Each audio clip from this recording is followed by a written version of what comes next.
Juan Carlos Ferrero responds to the possibility of training Alcaraz again. The renowned Valencian tennis player Juan Carlos Ferrero had El Cafelito with Josep Pedrerol. The host of El Chiringuito and Jugones led a conversation in which the athlete touched on many topics, including his current situation with Carlos Alcaraz. It should be remembered that Ferrero was the coach of the Mercian tennis player for 7 years, until 2025. Both began working together in 2018, when the player from El Palmar was 15 years old and was crowned European champion.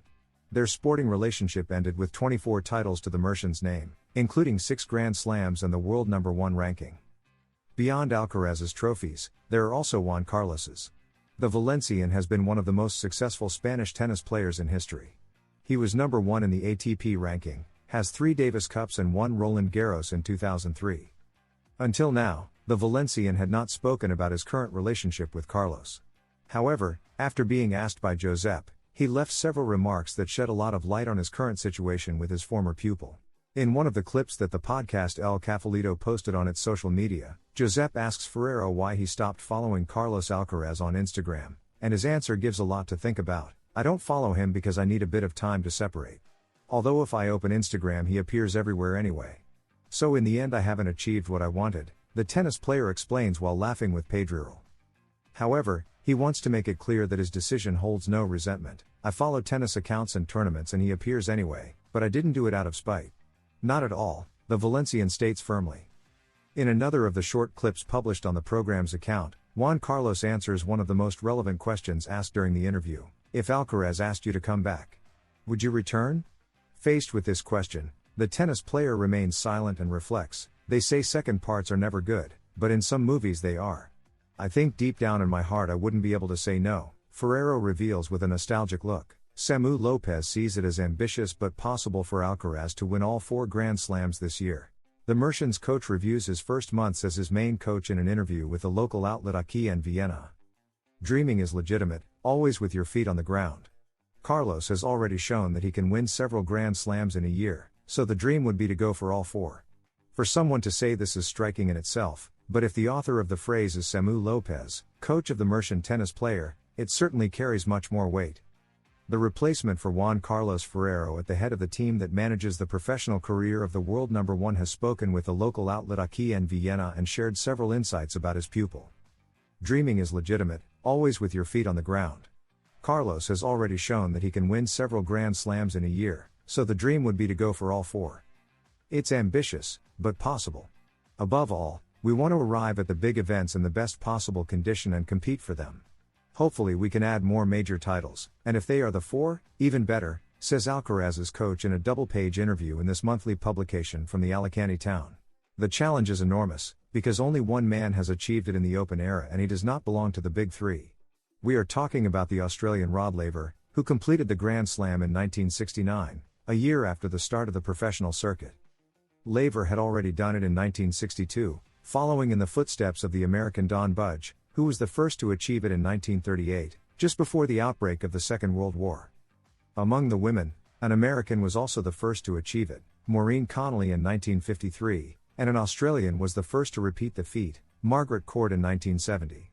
Later came Steffi Graf with her Golden Slam in 1988, because to her 4 victories in Melbourne, Paris, London and New York she added Olympic gold in Seoul.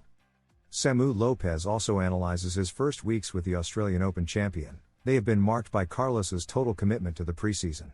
He has shown great attention, intensity in training and a very open attitude to listening and letting himself be helped. That shows his growth and maturity. I had already been working last year with Juan Carlos Ferrero and I had known Carlos since he arrived at the academy, so the adaptation has been natural. The start has been very positive and, moreover, the results have followed, which always makes the work easier," he explains. According to Samu Lopez, he did not hesitate when it came to taking on the challenge. "Coaching a number 1 who is shaping the history of tennis is something that may only happen once in a lifetime. I had no doubts, I feel prepared and I know the player well. I know what he needs to keep progressing and that's what pushed me to accept." He also seems to have a very clear idea of where his pupil can still improve. He must continue identifying his playing patterns and, from there, develop variations. Sometimes he still gets lost in the order of those patterns, although less and less. It is essential to keep evolving in the serve, the return and the net game. Also in the passing shot and in the complete understanding of his style. The key is recognizing himself as a player and perfecting that model. The perfect tennis player, and thanks to Ferrero, the Alicante-born coach recalls how he experienced the Melbourne final and how he advised Carlos after losing the first set. I told him to keep going, that he was doing things well and that the match was going to change. We adjusted some aspects on the return and varied the speeds. Little by little the match became balanced and eventually the momentum shifted.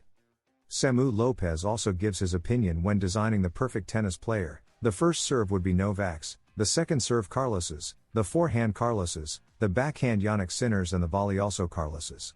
We're keeping quite a lot in-house.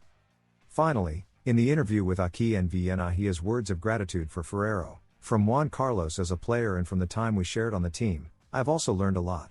I always try to listen and keep the best from every experience. Juan Carlos Ferrero, on Alcaraz's parties.